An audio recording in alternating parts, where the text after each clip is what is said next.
Hey guys, Steve Welch here, and welcome to the Fact of the Day.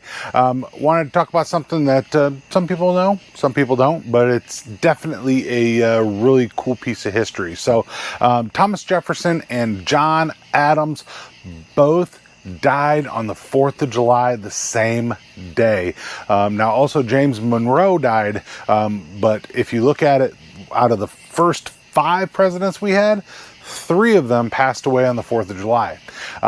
It's a very interesting fact, if you ask me, because obviously that day is just very, very important to the U.S., of course. So, got a couple little articles that I've dug up about it and some information about it, just because it's very interesting. They both died. So Jefferson and Adams both died on the 50th anniversary of the new country, of course. So really, really good. So obviously we started 1776 was the Declaration of Independence, July 4th, and they both died on 1826, July 4th, within hours of each other. All right, and it's pretty interesting for there too. James Monroe died in 1831.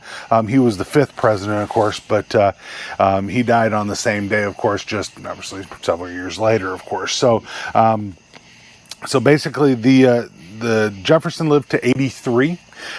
His health declined in early February, it looks like, from what I'm reading here.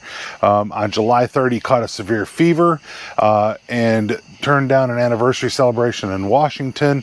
He was surrounded by his family and close friends during the last hours of his life, and when the clock struck 12:50 p.m. is actually when he passed away. Right, so it is believed, it says, that his last words were "No doctor, nothing more." All right, so and then other historians say he also asked, "Is it the 4th or this is the 4th?" So he definitely knew that the day was very important, and he held that day obviously in high esteem, of course, for himself. Right, so now just a few hours later, John Adams at 6:20 p.m.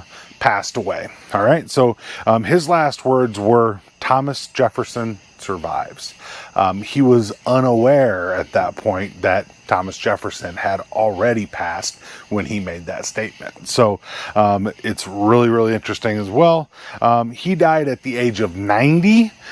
He became the longest lived U.S. president until Ronald Reagan passed him in 2001 for the oldest president after, obviously he wasn't still president, but the oldest president to have died, of course. But definitely it was it was called a coincidence, of course, when they passed, of course, and it's really, really interesting, of course. So James Monroe, in 5 years later, in 1831, he was the 5th president. He died at the age of 73 at his son-in-law's home in New York City. He had been reported as unwell for some time. Many of the local newspapers called his passing a remarkable coincidence, reminiscing with one of his best friends, James Madison, has said his last words were, "I regret that I should leave this world without again beholding him."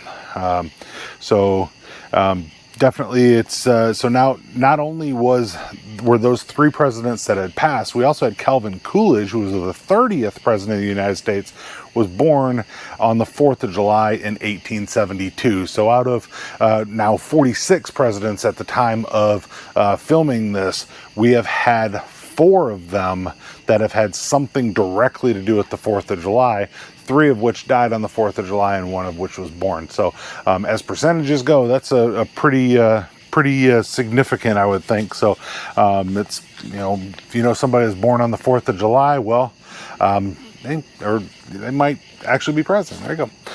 But just kind of, a little bit about that. But Thomas Jefferson and just saying something else, Thomas Jefferson and John Adams actually were political rivals. And I'll do a video on that later too. But they weren't friends until really the last 14 years of their lives, from most of the stuff that I read, because Adams thought big government was the way to go. Jefferson thought that the federal government should have very little power. So they definitely butted heads on that. But button up near that 5-minute mark, want to definitely thank you guys for tuning in. Like, subscribe, and we'll talk to you tomorrow. You guys have a good day.